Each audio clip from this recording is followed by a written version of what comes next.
All hello friends, you are on the Storytell channel. Many of you do not even realize that there are many different versions of the film Titanic. In today's video, I will talk about three parts: the legendary film, the first film of 1943. The first film about the Titanic was called The Death of the Titanic, and it was shot in 1943 by order of the Minister of Education and Propaganda of the Third Reich, Joseph Goebbels. The main task is to demonstrate the incompetence of the UK. In this version of the film, the British company White Star Line, in connection with the construction of the Titanic liner, faces serious financial difficulties. Managing director of White Star Joseph Bruce Ismay, neglecting the safety of passengers and crew members, decides to disperse the ship at maximum speed in order to get the blue ribbon of the Atlantic and improve the company's financial affairs. He convinces the captain of the need to increase the speed of the ship. First Officer Peterson, a fictional German officer, openly criticizes this idea, and in such harsh tones and disrespectful form to the director, which in reality simply could not be. Here the authority of the Germans is shown. Many famous passengers sail on board the Titanic. After the Titanic collides with the iceberg, wealthy passengers, showing their cowardice, immediately rush to the lifeboats, while Peterson and German passengers from the third class behave courageously. Ismay and Astor also try to get on the boat. Captain Smith calls on everyone to save their lives on their own. Peterson asks Sigrid to board the boat, and then testify against Ismay in court. During the trial, Peterson gives a speech condemning Ismay and the misdeeds of British capitalism. But President White Star in response only accuses the officer of unauthorized speech. As a result, all charges against Ismay were dropped, and the responsibility for what happened was completely assigned to the deceased Captain Smith. The film's epilogue states that the death of 1,500 people left without redemption will always be indicative of the UK's endless attempts to benefit everywhere. The film was shot aboard the cruise ship Cap Arcona, which subsequently shared the fate of the Titanic. On May 3, 1945, the ship, carrying mainly concentration camp prisoners, was sunk by English aircraft. As a result, 5,000 people died. Scenes with lifeboats were filmed in the Baltic Sea. The film was supposed to be released on April 30, 1943, but the cinema in which the premiere was supposed to take place was destroyed during the bombing, so the show took place only on November 10 in Paris, Stockholm, and Florence, then in the Netherlands. 3. Goebbels temporarily banned the tape from being shown in Germany, sensibly considering that the German people, experiencing the bombing of the Allies almost every evening, are unlikely to go with great enthusiasm to watch the film with panic and mass deaths. The film's subtext led Goebbels to ban its screening altogether. Redistribution was undertaken in Germany only in 1949-4, but the film was immediately banned in most Western and capitalist countries. Our next film was shot in 1953, not in Germany, but in the USA. This film is full of inaccuracies and mistakes.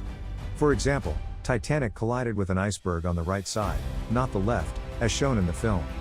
In addition, in the film, he did not split in two, as in reality.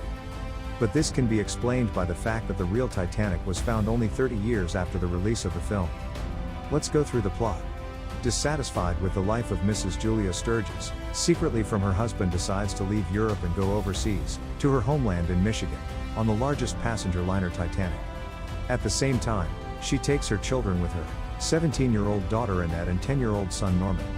Her husband Richard, having learned about his wife's plans at the last moment, decides to intercept her, but all tickets for the liner have long been sold. Unwilling to lose contact with the children, he buys a third-grade ticket from Basque expats to come to America with his family. Once on board, he searches for his escaped wife Julia. He discovers that she is trying to take her two unsuspecting children, Annette, 18, and Norman, 10, to her hometown to raise them as down-to-earth Americans rather than rootless elites like Richard himself. That night, an observer notices an iceberg ahead. The crew tries to avoid danger, but the ship crashes below the waterline and begins to gain water. When Richard finds Captain Smith, he insists on being told the truth. The ship is doomed and there are not enough lifeboats for everyone on board. He tells his family to dress warmly, but correctly, then they go outside. Richard and Julia have a tearful reconciliation on the boat deck, as he places her, Annette, and Norman into a lifeboat. Unnoticed by Julia, Norman gives up his seat to an older woman and goes looking for Richard. When one of the lines becomes tangled, preventing the boat from being lowered, Giff climbs down and fixes it, only to lose his grip and fall into the water. Unconscious but alive, he is dragged onto the boat. Meeker disguises himself as a woman to board a lifeboat, but Maud Young notices his shoes and unmasks him in front of the others. At the other end of the spectrum of courage and unselfishness, George Healey heads down into one of the boiler rooms to comfort injured crewmen. As the Titanic is in her final moments, Norman and Richard find each other. Richard tells a passing steward that Norman is his son and then tells Norman that he has been proud of him every day of his life. Then they join the rest of the doomed passengers and the crew in singing the hymn Nearer, My God, to Thee. As the last boiler explodes, the Titanic's bow plunges, pivoting her stern high into the air while she rapidly slides into the icy water. As dawn approaches, the survivors are seen in the lifeboats, waiting for help to arrive.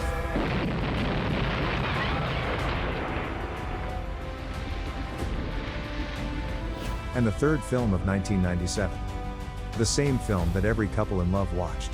Titanic is a 1997 American disaster film directed by James Cameron, which shows the death of the legendary Titanic liner. The heroes of the film, being representatives of various social layers, fell in love with each other on board the liner, making its first and last flight across the Atlantic Ocean in 1912. The main roles were played by young Leonardo DiCaprio and Kate Winslet. The film premiered in the United States on December 19, 1997. The budget amounted to $200 million, a record for its time. Titanic set a record, becoming the first picture to overcome the milestone of $1 billion, the second, $2 billion, and the highest grossing film in the history of cinema, collecting over $1.8 billion at the box office worldwide, and held this achievement for 12 years. Plot: in 1996, treasure hunter Brock Levet and his crew on the research vessel Akademik Mstislav Keldysh on the deep-sea bathyscaphes Mir 1 and Mir 2 plunge to the bottom of the Atlantic Ocean, where the remains of the Titanic liner. They discover a safe that Levet suggests should contain a pendant with a blue diamond known as the Heart of the Ocean. On April 10, 1912, 17-year-old Rose, her mother Ruth and Caledon Hockley boarded the Titanic in Southampton as Class 1 passengers. The future marriage of Rose and Caledon is based on calculation. Ruth wants to pass off her daughter as a rich man, since after the death of her husband they have no money left. A young American tramp and artist from Wisconsin, Jack Dawson, who tortured happiness in Europe, and his friend Fabrizio, who dreams of leaving for America, win poker tickets for the liner in third grade and at the very last moment manage to get on board. Rose is a freedom-loving girl. She is alien to the morality of high society. In the evening, in a fit of despair, she wants to jump off the ship, but Jack stops her. The three sailors think Jack wanted to attack the girl, but Rose stands up for him. Caledon thanks Jack quite vaguely and is equally reluctant to invite him to dine with them the following evening in the first-class dining room. A friendship is formed between Jack and Rose. He shows her his album of artwork.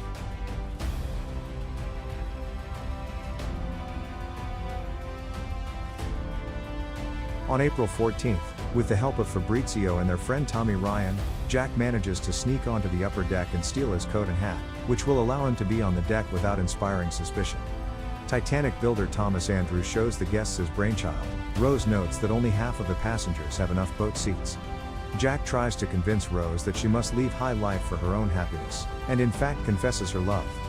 The conversation leads to nothing, but later Rose, thinking about Jack's words, finds him on the nose of the liner.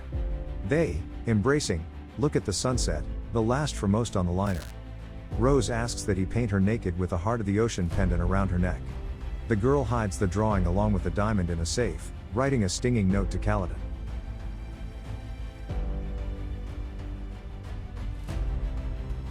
Caledon finds a drawing and a diamond in his safe and guesses about Jack and Rose's relationship. On his orders, Lovejoy threw the diamond into Jack's coat pocket, and he himself accuses Jack of stealing the diamond. The ship's police lock Jack in the cabin. Meanwhile, Captain Smith has reported that the ship is doomed and will sink in the next 2 hours, and the nearest ship Carpathia, going at a maximum speed of 17 knots, will be able to come to the rescue only after 5 hours. Smith orders the evacuation to begin. Women and children are put in boats first. Rose realizes Caledon played a diamond-stealing play. She rushes to Jack's aid. Andrews tells her where Jack is most likely to be, meanwhile a cabin where he is chained to fill with water. Rose manages to free Jack. They get out on the upper deck. Titanic officers prevent the men from boarding the lifeboats, and Caledon bribes Marduk to let him into the boat while boarding. Rose refuses to swim away without Jack. Many lose hope of salvation and await their death. Captain Edward Smith locks himself on the captain's bridge. Designer Thomas Andrews, left to wait for his death in the smoking room of Grade 1. Some families stay in cabins to meet their death together there. Jack and Rose head to the very end of the aft part of the liner, which rises higher and higher. The light goes out on the liner, then the ship under its own weight breaks into two parts. The stern goes underwater, almost at a right angle.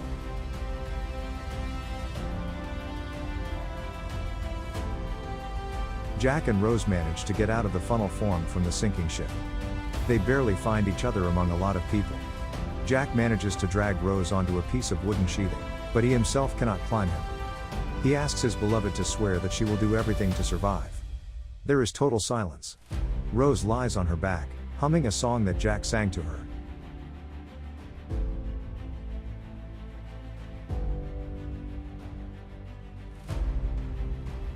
In the morning, ships come to the rescue. Lavitt's team tells the elderly Rose that no information about Jack Dawson has ever been found by them. Rose confirms this, saying that they, in fact, had nowhere to undertake, since she never told anyone about him, even her own husband, and that he remained to live only in her memory. At night, Rose goes to the stern of Academician Mstislav Keldysh and takes out the heart of the ocean. Rose throws Pendant into water where sunken Titanic rests. The Titanic dive time was 2 hours 20 minutes. Friends, this is where our comparison ended. I hope you liked it. Support this video with a like and subscription so that we will quickly release a comparison for another film. Thank you, everyone, for now.